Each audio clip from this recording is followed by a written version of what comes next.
1 अप्रैल को हर बरस आता है और हम लगातार पिछले 12-13 सालों से उनके जन्मदिवस को, उससे पहले भी जब वो जीवित थे तब भी हम मनाते थे। आज जिस प्रकार से 10 साल की जो भारतीय जनता पार्टी की सरकार रही है और इस 10 साल की सरकार में जो आम जन जो दुखी हुआ है, परेशान हुआ है, किसानों के अधिकार का हनन हुआ है, नौजवान बेरोजगार हैं, महंगाई अपने चरम सीमा पर है। जो सपना आज से 30 साल पहले हमने देखा था कि ये निमाड़ में हरित क्रांति आए और वो नज़र आती है आज हर गांव में जब हम जाते हैं तो माँ नर्मदा का पानी से सिंचित खेतों को हम देखते हैं और हरा भरा खेत देखकर मन प्रफुल्लित होता है। जब 2004 में जब इन्होंने इंडिया शाइनिंग की बात कही थी और ऐसा पूरा एक आडंबर पूरे देश में ऐसा माहौल बनाया गया था इंडिया शाइनिंग के नाम से। मध्य प्रदेश के पूर्व उप मुख्यमंत्री और निमाड़ के भागीरथी कहे जाने वाले स्वर्गीय सुभाष यादव जी का आज जो है जयंती है और आज जयंती पर देश प्रदेश के साथ साथ में निमाड़ अंचल के जो है कार्यकर्ता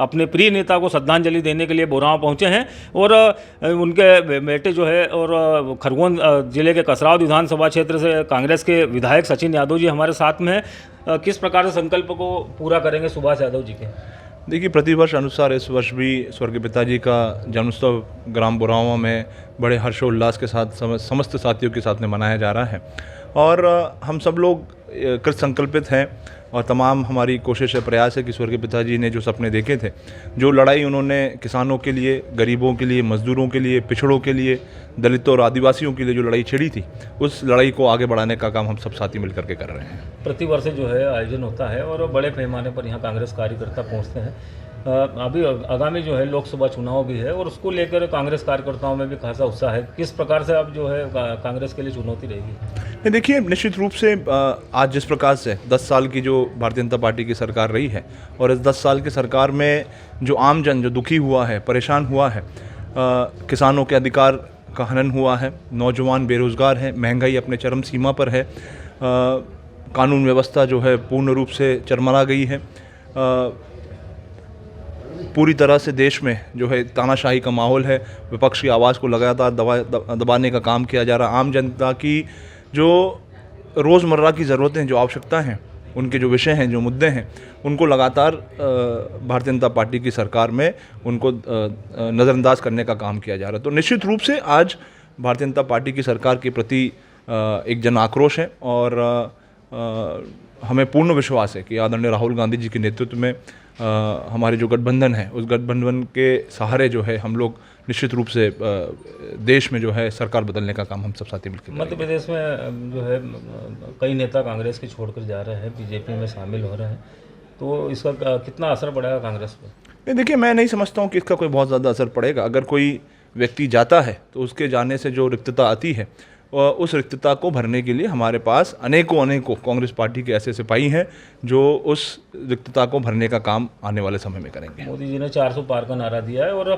पूरे जो है भाजपा उसमें लगी भी हुई है और सनातन और राम मंदिर के मुद्दे पे चुनाव लड़ेगी। देखिए, आपका ध्यान जो मैं पीछे ले जाना चाहता हूँ, जब 2004 में जब इन्होंने इंडिया शाइनिंग की बात कही थी और ऐसा पूरा एक आडंबर पूरे देश में ऐसा माहौल बनाया गया था इंडिया शाइनिंग के नाम से, तब एक महिला आदरणीय सोनिया गांधी जी निकली थी और पूरे देश का जब भ्रमण किया, लोगों से मिले। उसी प्रकार से आज आदरणीय राहुल गांधी जी पूरे देश का, उन्होंने कश्मीर से लेकर कन्याकुमारी तक, मणिपुर से लेकर के गुजरात तक उन्होंने पूरे देश को नापने का काम किया, देश की जनता से मिलने का काम किया, देश के दिलों में, देश की जनता के दिलों में उतरने का काम किया, लोगों से कि जुड़े हुए जो मुद्दे हैं, जो विषय हैं, उन विषयों को उठाने का काम किया और उन्हीं विषयों को जो है उन्होंने हमारी जो कांग्रेस पार्टी का जो वचन पत्र है, उस वचन पत्र में हमने उन सारे विषयों को शामिल करने का काम किया है और निश्चित रूप से उन तमाम विषयों को लेकर के हम जब जनता के बीच में जाएंगे तो निश्चित रूप से हमें पूर्ण विश्वास है कि जनता हमारे पर भरोसा करेगी। मध्य प्रदेश में कितनी सीट कांग्रेस जीत पाई?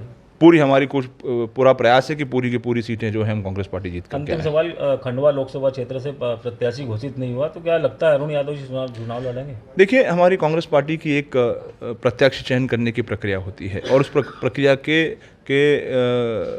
का पालन सभी को उससे गुजर के सबको जाना पड़ता है और प्रक्रिया जो है चल रही है और अंतिम जो निर्णय और फैसला होता है वो कांग्रेस पार्टी का जो हाईकमान है वो तय करता है। जो भी निर्णय होगा हम सब साथी उसको मान करके, स्वीकार करके उसको आने वाले समय में कांग्रेस पार्टी कैसे मजबूत हो उस दिशा में हम सब मिलकर प्रयास करेंगे। ये थे पूर्व कृषि मंत्री और कसरावत के कांग्रेस विधायक सचिन यादव जी, जिनका कहना है कि कांग्रेस पूरी ताकत के साथ, एकजुटता के साथ में लोकसभा चुनाव लड़ रही है और मध्य प्रदेश की 29 में से अधिकांश सीटें जो है उन्होंने जीतने का दावा किया है। और हमारे साथ में है उनके बेटे और पूर्व पीसीसी चीफ अरुण यादव जी। उन्हीं से पूछते हैं किस प्रकार का संकल्प लिया था और पूरा कितना हुआ संकल्प उनका। स्वर्गीय पिताजी की जयंती का अवसर 1 अप्रैल को हर बरस आता है और हम लगातार पिछले 12-13 सालों से उनके जन्मदिवस को, उससे पहले भी जब वो जीवित थे तब भी हम मनाते थे। और हर साल यही संकल्प होता है कि देश, प्रदेश, निमाड़ हमारा सुख समृद्ध हो, किसान समृद्ध हो, भाईचारा कायम हो।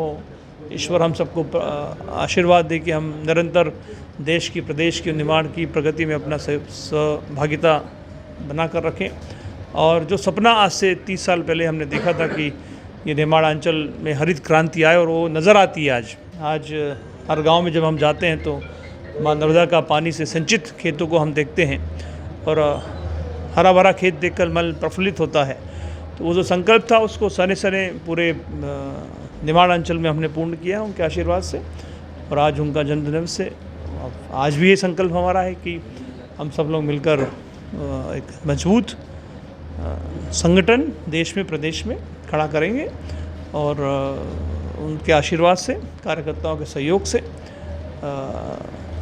प्रदेश की और देश की कांग्रेस को भी मजबूत करेंगे। लोकसभा चुनाव का बिगुल बुझ चुका है और बीजेपी ने जो 400 पार का नारा दिया है वो जो है पूरे प्रदेश में, देश में जो है हिंदुत्व और सनातन के मुद्दे पर चुनाव लड़ रही है। मुंगेरी लाल के हसीन सपने भारतीय जनता पार्टी के लोग देख रहे हैं और मुझे पूर्ण विश्वास है कि देश की जनता ये समझ गई है जिस तरह का हिटलरशाही का वातावरण देश में बनाकर रखा है और देश के संविधान को नष्ट करने का, लोकतंत्र को नष्ट करने का प्रयास बार बार भारतीय जनता पार्टी के सरकारों द्वारा किया जा रहा है।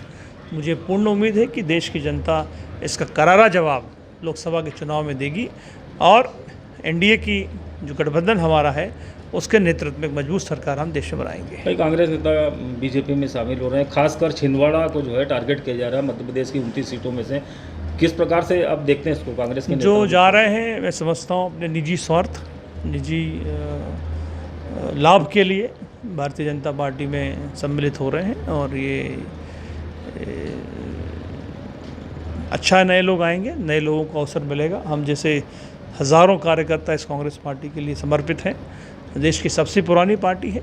हमारा सबका ये संकल्प है कि हम फिर से देश में, प्रदेश में मजबूत संगठन को और पार्टी को वापस खड़ा करेंगे। मध्य प्रदेश में कितनी सीटें जीतेंगे कांग्रेस? मुझे उम्मीद है कि 2018 से बहुत अच्छे नतीजे कांग्रेस के पक्ष में आएंगे। अंतिम सवाल, खंडवा लोकसभा क्षेत्र का प्रत्याशी अभी घोषित नहीं हुआ है और आपके जो है वहाँ पर चुनाव लड़ने की प्रबल संभावना है, तो किस प्रकार से आप चुनाव? ये तो दिल्ली तय करेगी मुझे कहाँ से काम करना है, कहाँ काम करना, किस तरीके से काम करना है। जो दिल्ली का जनादेश होगा, जो दिल्ली का आदेश होगा उसको हम करेंगे काम। ये थे पूर्व प्रदेश कांग्रेस अध्यक्ष अरुण यादव जी, जिनका कहना है कि 2018 से अच्छे नतीजे मध्य प्रदेश में कांग्रेस को देखने मिलेंगे और चाहे खंडवा लोकसभा से चुनाव लड़ने की बात हो तो हाईकमान जो है जो भी फैसला लेगा वो फैसला उन्हें मंजूर होगा।